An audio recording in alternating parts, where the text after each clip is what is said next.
Hello, viewers.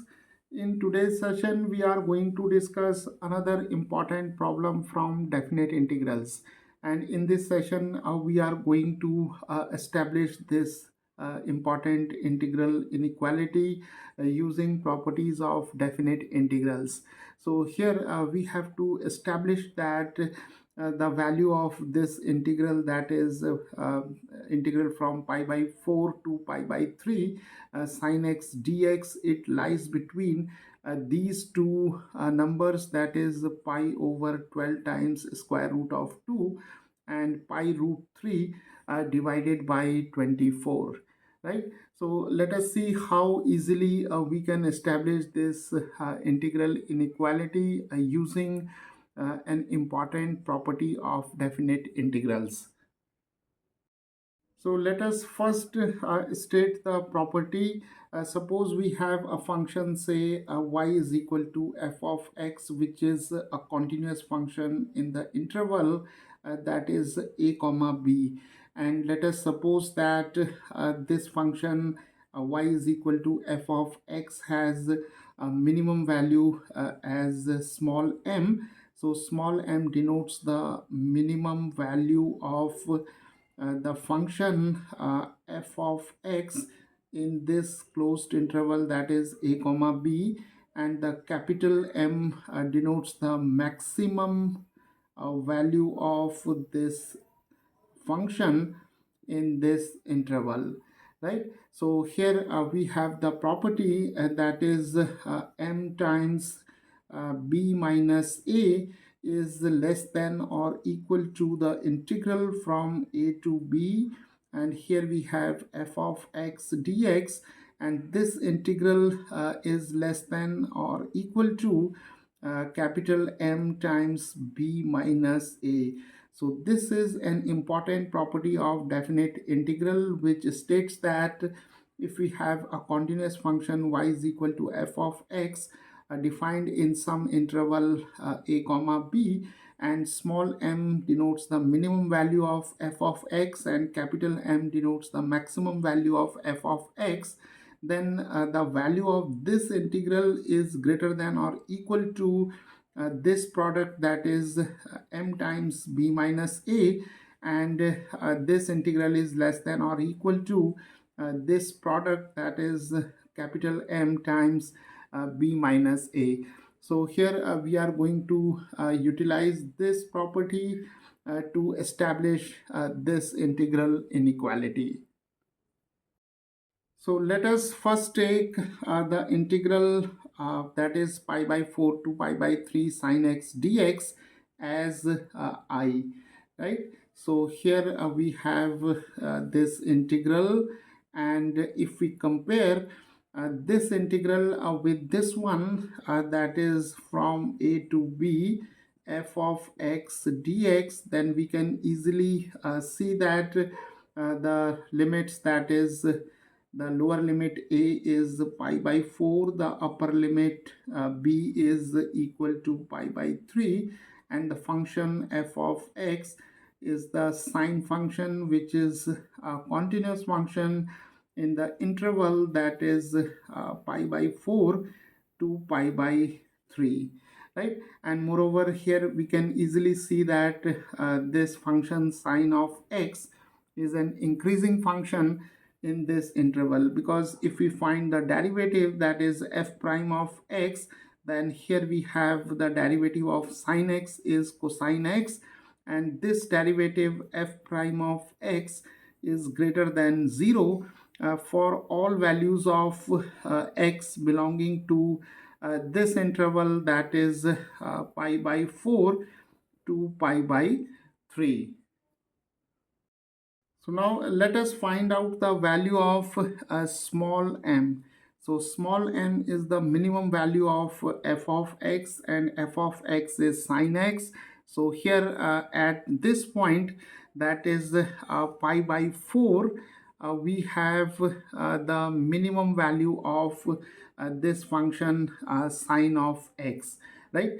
We are here confining ourselves to only this interval, right? So the minimum value of sine x, it occurs at this point, that is x is equal to pi by 4. So here we have sine pi by 4.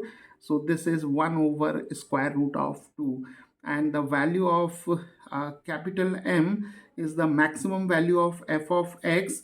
So here the value of capital M can be obtained by taking x is equal to pi by 3 in the function f of x. So here we have sine pi by 3, and this is sine 60 degrees, and sine 60 degrees is equal to square root of 3 over 2. So now let us substitute these values in this inequality. So here we have small m times b minus a.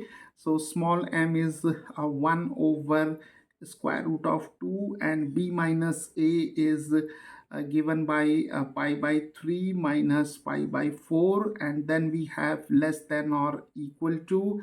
Then we have the integral from a to b. So here we have pi by 4 to pi by 3, and here we have sine x dx, that is less than or equal to capital M times b minus a. Capital M is square root of 3 over 2, and here we have pi by 3 minus pi by 4, right? So the difference pi by 3 minus pi by 4 is given by here we can take the LCM, that is 12. Then we have 4 pi minus 3 pi, that is pi over 12. So substituting the value of pi by 3 minus pi by 4 as pi over 12, now this inequality can be written as 1 over square root of 2 times pi over 12, and then we have the integral pi by 4 to pi by 3 sine x dx, and here we have square root of 3 over 2 times pi over 12, right? So solving these two terms, we can now write pi over 12 root 2, and here we have the integral pi by 4 to pi by 3. This is sine x dx, and here we have pi root 3 over 12 times 2 is 24, and this is our required inequality which was to be established. So viewers, this is how by using this important property of definite integrals, we can easily establish these kind of inequalities. Hello viewers, in today's session we are going to discuss another important and conceptual problem from definite integrals, and in this session we are going to establish this important inequality involving definite integral.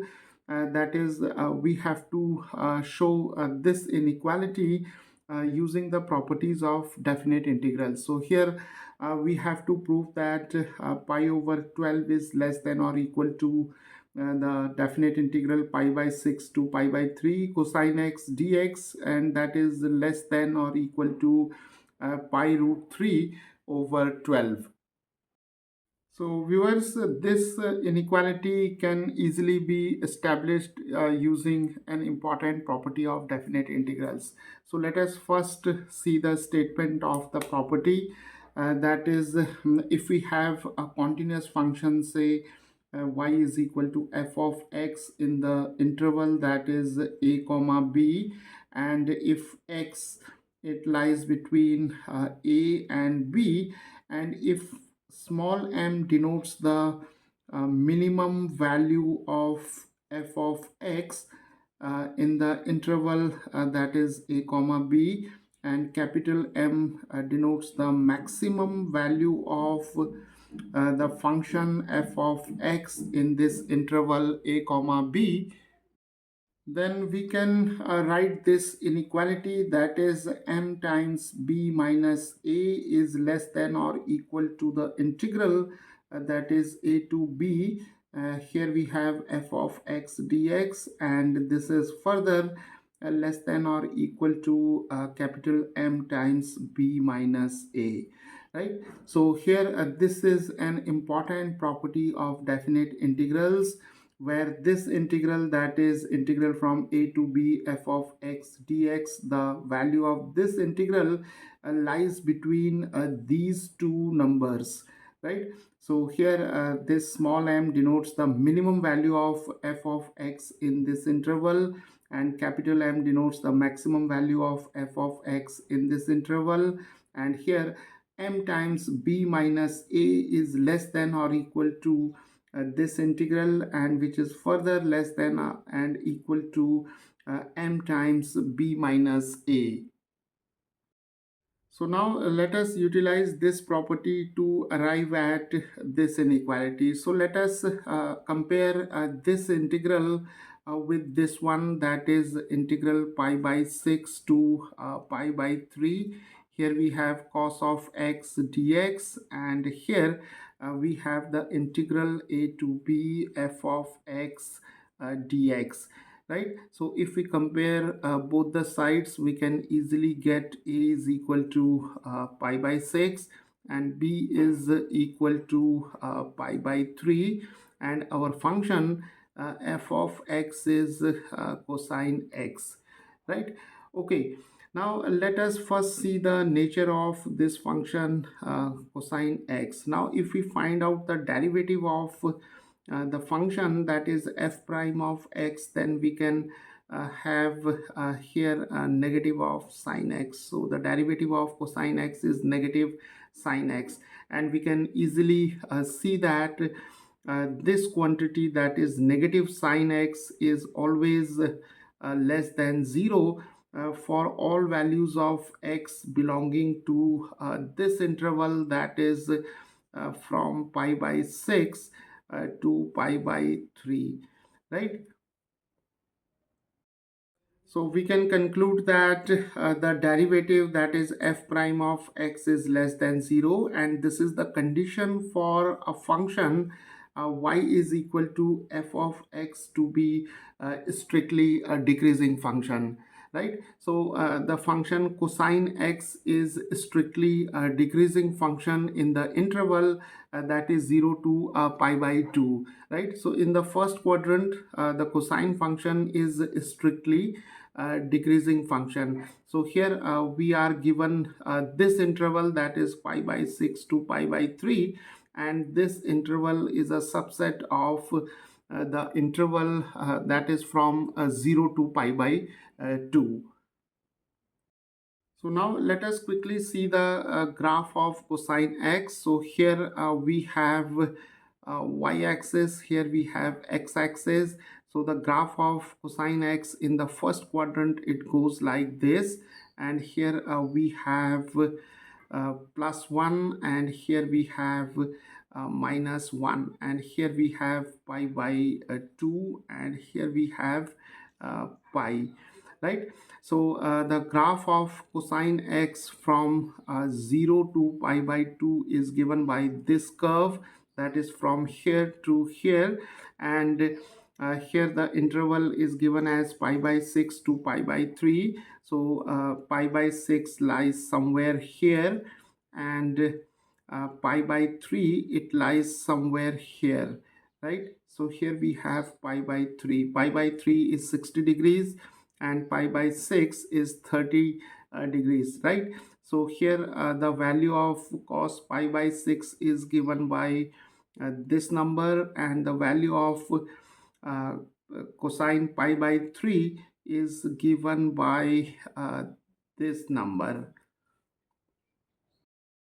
So now from the graph of cosine x, we can easily conclude that cosine function is decreasing function from 0 to pi by 2, and the maximum value of cosine function in this interval, that is from pi by 6 to pi by 3, it occurs at this point, that is pi by 6, right? So capital M is the maximum value of f of x, and f of x is cosine x, right? So the maximum value occurs at this point, because this ordinate denotes capital M, and the minimum value of cosine function is given by this ordinate, that is small m, right?